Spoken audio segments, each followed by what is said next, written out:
She had sacrificed her life for a family that erased her. And for years, she stayed silent while others retold her story. But the moment the courtroom doors creaked open, the world saw a different Mary Brown. This was not the sister wife they had known on television. This was the truth they were never told. What began as an ordinary Wednesday morning became something else entirely. It was not just a letter she received. It was a dagger wrapped in legal ink, a document that did not merely challenge her rights but questioned her very existence. The Arizona sun rose over Flagstaff, filtering through the blinds of Mary Brown's house, casting gentle stripes across the wooden floor. She lingered in the kitchen, stirring coffee she would never drink, her tired eyes fixed on the glow of her phone. She had not slept again. Weeks had turned into months of a low, unrelenting throb. It was not pain. Pain would have been kinder. This was quieter, like the slow death of something once holy. The notification blinked once more. New mail. Legal Services of Arizona. Her hands trembled as she opened the message. One word burned into her mind. Partition. She clicked the attachment. A multi-page legal document. Property rights. Land division. Named parties. Petitioner, Cody Brown. Subject, Mary Caroline Brown. Parcel 4B of Coyote Pass claim. For partition and liquidation. But to Mary, this was not about dirt and trees. This was about loyalty, the last thread binding her to a man she once believed she would spend eternity with. She remembered the day she wore white. The memory was vivid not because of the dress, but because of the promise. In their faith, a sealing was more than a wedding. It was a celestial contract, a spiritual bond meant to last into the afterlife. She could still see Cody's eyes across from hers, whispering that they would always be. For years, she believed him, even when other wives arrived, even when her marriage ceased to be exclusive, even when she became the forgotten first. Now she sat cross-legged in her living room, surrounded by the relics of a life that had once felt whole. Family photos, birthday cards, even a small painted stone from Leon that read, "My family is forever." She reread the petition, cold and clinical. Cody was not simply cutting ties. He was erasing claims. The petition stated that due to irreconcilable differences and the absence of common investment in Parcel 4B, he requested exclusive power to sell or develop the land. But Coyote Pass was never just land. It was the dream he had promised, a place where they would all build homes together as a single family. Now it had become a battlefield. That afternoon, Mary picked up the phone not to call Janelle, not to call Christine, not to call Robin, but to call her attorney. The voice on the line was calm but firm. If he was petitioning for partition, this was not only a legal battle, but a power war. And power, the attorney told her, is emotional currency. Mary did not cry. She had cried enough to drown herself years ago. Instead, she opened an old yellowed notebook labeled 2014. The year she legally divorced Cody so he could marry Robin and adopt her children. She had agreed out of faith and love. One entry read, "He promised this is only legal, not spiritual. That I'm still the first wife. That nothing will change." She laughed bitterly. Everything had changed. Later that evening, her phone rang. Robin's voice was hesitant on the other end, claiming she had not known about the filing. But Mary had no energy for reassurance. The betrayal was not just legal, it was spiritual. Love in their faith was not meant to be a line. It was meant to be a plane. Yet here she was, being legally and spiritually erased. Weeks earlier, Cody had handed her a crumpled piece of paper with 10 handwritten demands. Be more loving. Do not question the vision. Stop fighting the past. Rebuild trust without mentioning betrayal. She had stared at that list for hours before folding it and handing it back. Love, she told him, is not a checklist. It is a choice. And he had stopped making it. That list had been her last warning. This petition was her final confirmation. That night, the camera would later capture her wandering through her home. A wedding ring untouched in a drawer. A dusty portrait of 4 wives in happier times. A letter she wrote but never mailed. Cody, I miss the man who used to fight for me. Her eyes looked directly into the lens, tired but determined. When a woman stops begging to be chosen, she starts choosing herself. The next morning, Mary walked into her lawyer's office. She signed a counter petition. She would not give up her claim. She would fight not for the property, but for her voice. And more than that, she filed for a release of her spiritual ceiling. This was not merely a divorce in court. It was a divorce in the eyes of God. In that moment, she understood. He had not shattered her with his letter. He had freed her. Because sometimes the moment someone tries to erase you is the very moment you become irreplaceable. It was shortly before 7 a.m. when Mary drove to a quiet stone building tucked into a corner of Flagstaff. Not a courthouse. Not a church. Something in between, a discreet spiritual counseling office where sealed wives could ask to be released from their heavenly marriages. She hugged a folder to her chest containing her church history. Her sealing certificate, her legal divorce papers, and a handwritten goodbye meant only for herself. The hall was dim and silent. Christ's picture hung on the wall. A cross above a desk. 2 chairs. One for her, one for a man who would never arrive. Cody had turned down the meeting. A tall elder named Brother Nathaniel entered, his eyes soft but steady. He reviewed her documents and nodded solemnly. "Have you prayed about this?" Mary said she had every night for 9 years. She handed him a letter. "I stood by a man who chose others and refused to see me. Now I ask for my soul to be released because God does not bind us to pain. I deserve peace, even in eternity." As the unsealing began, she opened another notebook, one her therapist had told her to use to record her triggers. In one entry, Cody had told her he no longer felt emotionally safe with her. In another, he had canceled therapy, calling it a waste of time. In another, she dreamed of the temple where he turned and walked away from her forever. She closed the book. She no longer needed answers. The elders had invited Cody to the session. He declined. He texted that he no longer believed in rituals. He was not just leaving her. He was leaving the faith they had once shared. Later, in her car, her phone rang again. Christine's voice came through, telling her she had heard about the release. "He did not show up for mine either," Christine said. "But we showed up for ourselves. That is what matters." Tears streamed down Mary's face. She had believed in something real. That was not weakness. That was loyalty. That week, Mary recorded a vlog. She read aloud the list of demands Cody had given her, revealing for the first time that it was not a reconciliation list but a muzzle, and she would no longer be silenced. Brother Nathaniel returned with a sealed envelope. Inside was her certificate of release, signed off by the church board. "You are no longer sealed to Cody Brown," he said. "You are free to seek your own eternal path." Mary did not cry. Not then. She smiled, a small, shaky smile that said, "I waited 30 years to belong. Today, I belong to myself." When she requested her spiritual release, Cody remained silent. But his silence spoke volumes. It had never been about marriage. It had been about control. And when control failed, he chose distance over dignity. Mary chose closure over chaos. That night, she began packing boxes, her wedding gown, the family flag from the reality show, a book called Heavenly Bonds. She was not erasing the past.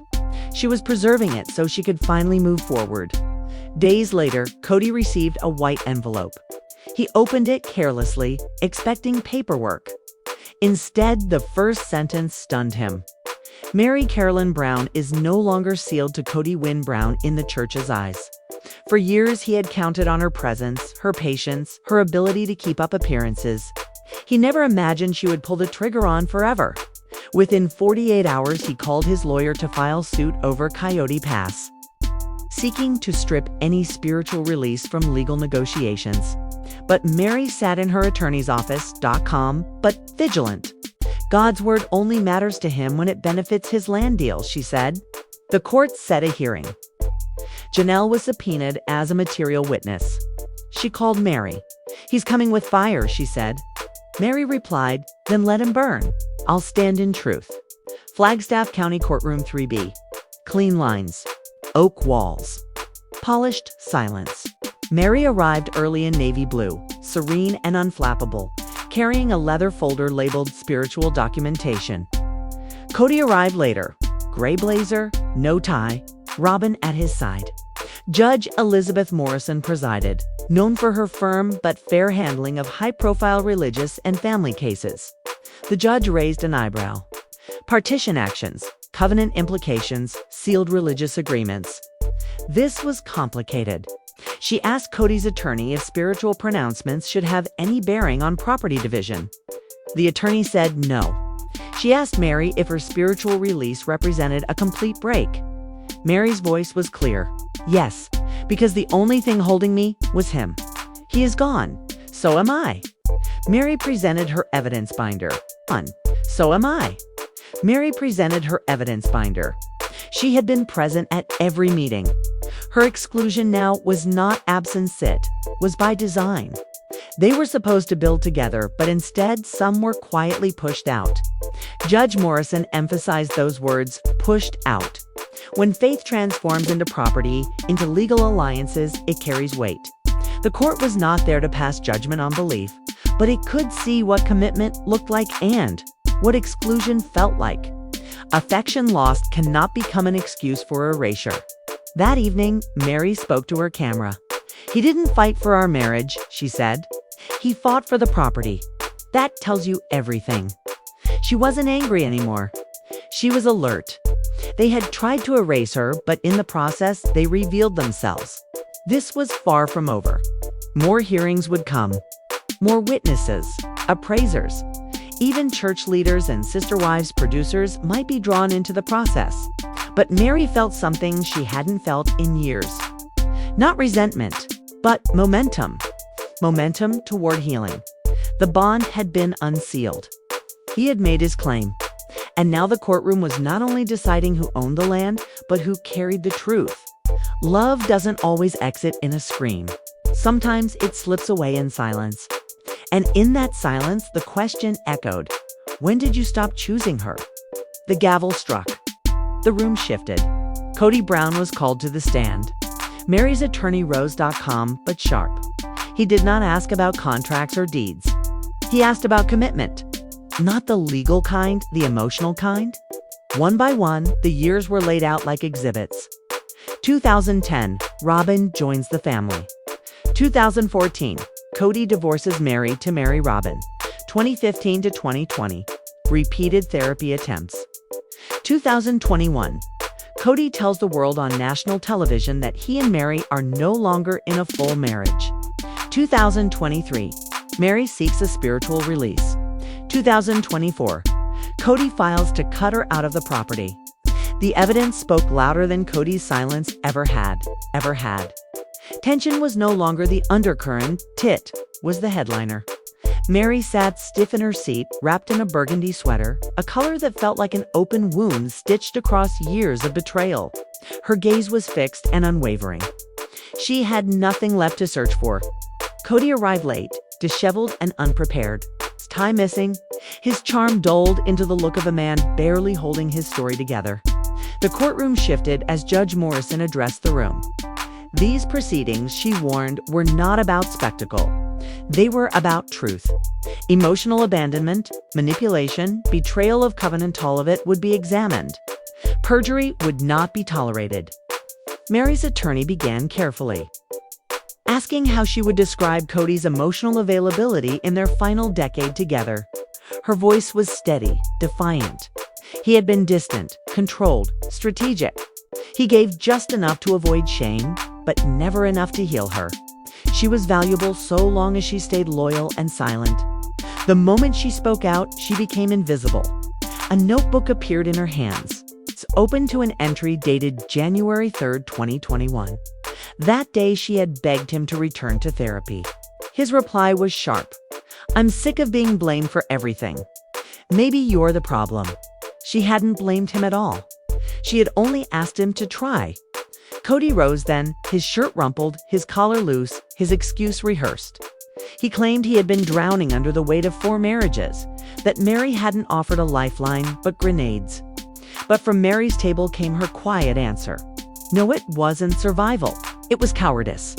The tension broke when a crumpled letter was produced, pulled from a box of old diaries. The handwriting was Cody's. In it, he confessed what he had never said aloud. "I see you cry and I feel nothing. That frightens me. I want to love you, but I feel stuck in a promise I don't even know anymore. I'm sorry. I don't know what to do." The courtroom froze. Mary closed her eyes and inhaled, steady but pained. The judge leaned forward. "This letter," she said, "could have spared years of silence." Why had he never spoken those words? His answer was flat. He had been afraid to lose face, afraid to lose control, and so his silence became a weapon. The final blow came when an audio recording from therapy was played. In it, Mary pleaded for affection. Cody admitted he felt responsible but also annoyed, as though her longing for love was a burden. When pressed, he said it outright. "I can't love someone who keeps reminding me how I failed." Mary broke then, but not in shame, in truth. Through her tears, she said she had begged only to be seen, not fixed or changed, but simply seen. He had turned her loyalty into his excuse for neglect. She had loved him longer than he ever deserved. What the court heard was not the defense of a marriage, but the justification of abandonment. Even Robin could no longer sit silent. Her voice shook as she admitted what she had witnessed. Cody shutting Mary out again and again, sometimes cruelly. She had stayed quiet, thinking it would fix itself. It never did. And that silence, she confessed, was her mistake too. Gasps rippled through the room. For the first time, even Mary was stunned into silence. The judge's words cut through the tension. Spiritual leadership is not an excuse for emotional negligence. Familiar wounds in plural families do not make them acceptable. What Cody had offered was not stewardship. It was abandonment. When the session ended, Mary walked past the cameras without a word. Her posture was unbroken, her face etched with a strange new peace. Cody lingered behind, unsure whether to speak, follow, or disappear. He chose what he always had: silence. And in that silence, the truth cut deeper than any roar. Because betrayal doesn't arrive from strangers. It comes from the man who once said forever and vanished long before he walked away. Long before he walked away. Cody handled most of it, or so I believed. I trusted him. Attorney, and when did you discover this, Robin? Robin, early 2022. I saw the papers in our home office. Attorney, did you share it with Mary? Robin? No. Mary nodded once, barely audible, as if hearing it aloud under oath struck a match to a gas-filled room. It wasn't shock, it was recognition. Attorney, did you think it was wrong not to tell Mary? Robin, I didn't know how to bring it up. I thought Cody would handle it. Attorney, you thought? Or you dodged? Robin whispers, I dodged. The courtroom went silent. Exhibit 83, a voicemail from February 17, 2022. Voice 1. Cody, Mary's still asking about her plot. Not handling it today. Voice to Robin, I'll just tell her the paperwork's delayed. Cody, no. Let her think it's still pending. Robin, she'll get over it. Judge Morrison's voice cut through the stillness. Judge Morrison. Mrs. Brown, do you recognize this voicemail?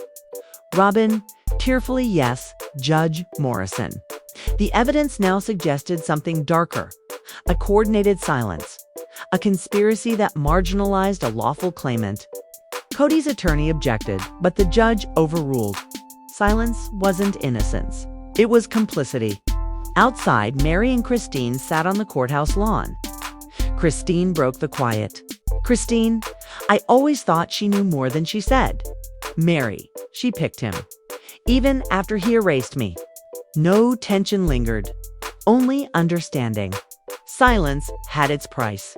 Mary's team subpoenaed the Robin Brown Revocable Trust Clause. Any modifications to trust property shall be made solely at the discretion of the grantor. Robin Brown, with verbal advisement from Cody. Attorney, did Robin ever consider giving one to Mary? Robin, Cody said she wasn't in the long-term plan anymore. Cody bristled. Cody, I made family decisions. Robin followed me. Judge Morrison, leadership is not manipulation. You withheld property, deflected questions, and excluded a wife while portraying unity. That is fraud by omission. The courtroom buzzed as Robin was excused. She turned to the judge. "Robin, I didn't want to hurt anyone. I wanted peace." "Judge Morrison, then maybe you should have spoken sooner." That evening, Mary made a simple vlog, no lights, no edits. She showed a painted rock from a family picnic with Robin's children, a small reminder of what once was. She locked it away. She didn't seek revenge. She sought truth. On the sixth day, Janelle Brown took the stand. Sage green dress, shoulders set, no frills, no fear. "Attorney, were you ever directed to withhold land documents?" Janelle: "Yes, several times." "Attorney? By whom?" Janelle: "Cody Brown, Exhibit 92. An email from September 14, 2020. Cody's words were clear. Keep this from Mary. She'll find out when she needs to. Let's not poke the beehive yet." Mary's contributions far outweighed her legal stake. $40,000 to Coyote Pass, more than any wife. Yet she had nothing. Cody tried to defend himself. "Cody, I was juggling too much." Judge Morrison: "This is a courtroom, not a family therapy session. Sit down." As Janelle stepped down, Mary absorbed the weight of the truth. No anger, only clarity. She wasn't the yelling wife. She was the observer. And she was finished being erased. By the 10th session, the courtroom had witnessed unraveling, betrayal, and finally, Mary's reckoning. Judge Morrison allowed a private conversation between Mary and Cody. No lawyers, no witnesses, just two people confronting years of promises and silences. "Cody, I never wanted it to end like this." "Mary, you didn't want it to end at all.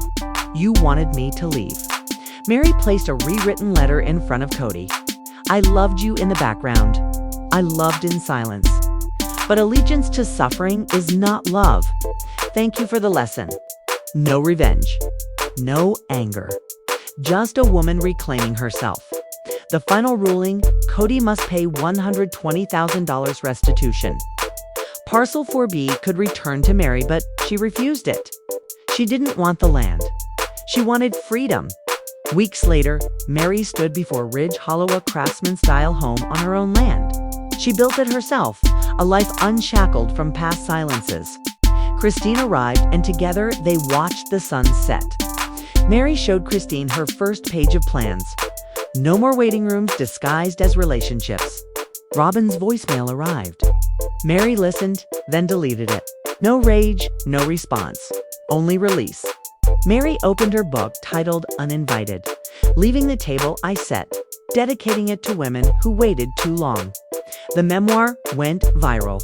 Letters poured in, women claiming courage, leaving abuse, reclaiming their voices. Mary responded personally, not as a celebrity, but as a witness to survival. She had not just won in court. She had won herself. Ridge Hollow became a refuge, a retreat, a table for the silenced. Women arrived, shared stones, and spoke their first no. Mary listened. She never interrupted. She never corrected. She guided with presence, not judgment. The courtroom battle was over. The book was published. The retreat flourished. Mary Brown didn't just reclaim her story. She reclaimed every woman's right to speak. And in the quiet, she finally heard her own